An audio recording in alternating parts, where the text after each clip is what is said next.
प्रणाम मित्रों, मैं हूं विजय और आज मैं हाजिर हूं एक प्रेरणादायक कहानी के साथ, जो कि है ए प्रेग्नेंट डियर, गर्भवती हिरनी। यह कहानी उन सर्वश्रेष्ठ प्रेरणादायक कहानियों में से एक है जो हमें जीवन की सच्चाइयों से रूबरू कराती है। तो चलिए प्रारंभ करते हैं।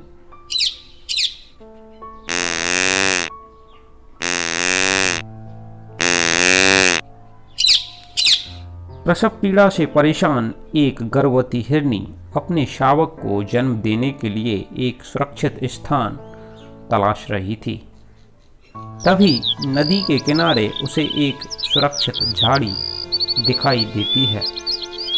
अपने शिशु को जन्म देने के लिए वह उसे एक उपयुक्त स्थान लगा। वहां पहुंचते ही उसे प्रसव पीड़ा शुरू हो गई। उसी समय आसमान में घनघोर बादल वर्षा को आतुर हो उठे और बिजली कड़कने लगी। उसने दक्षिण दिशा की ओर से एक भयानक शेर को आते हुए देखा। शेर उस पर झपटने की तैयारी में था। घबराकर वह उत्तर की ओर हटने लगी, लेकिन उसने देखा कि उत्तर दिशा से एक शिकारी उस पर निशाना साधते हुए आगे बढ़ रहा है। पश्चिम दिशा की तरफ एक गहरी नदी थी। हिरनी की पीड़ा तब और बढ़ जाती है जब उसने देखा कि बिजली कड़कने से पूरब की ओर से जंगलों ने आग पकड़ ली है। बेचारी हिरनी क्या करती, उसे मौत ने चारों तरफ से घेर लिया था। वह प्रसव पीड़ा से व्याकुल थी। अब क्या होगा? क्या हिरनी जीवित बचेगी? क्या वो अपने शावक को जन्म दे पाएगी? और क्या शावक जीवित रहेगा? क्या जंगल की आग सब कुछ जला देगी? क्या मादा हिरनी शिकारी के तीर से बच पाएगी?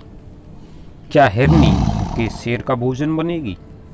वो एक तरफ नदी से गिरी है तो दूसरी तरफ आग से। क्या करेगी वो? उसने अपने आप को शून्य में छोड़ अपने बच्चे को जन्म देने पर अपना ध्यान केंद्रित कर लिया। और कुदरत का करिश्मा देखिए, जैसे ही शिकारी तीर छोड़ने वाला था, आसमान में बिजली कड़की और शिकारी की आंखें चौंधिया गईं और उसका तीर हिरनी के पास से गुजरते हुए शेर को जा लगा। घायल शेर प्रतिशोध में शिकारी के पीछे भागने लगा।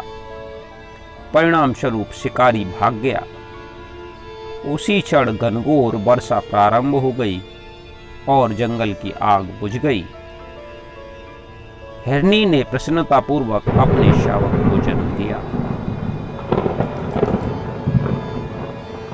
इसी प्रकार हम कभी कभी अपने बुरे समय में अपने आप को कठिन समस्याओं से घिरा हुआ पाते हैं।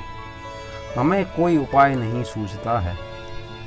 ऐसे बुरे समय में अपना मानसिक संतुलन ना बिगड़ने दें।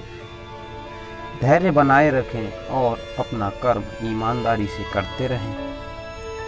अपने आप को और अपनी समस्याओं को ईश्वर को सौंपकर निश्चिंत हो जाएं और परिणाम ईश्वर पर छोड़ दें। फिर वही होगा जो हिरनी के साथ हुआ।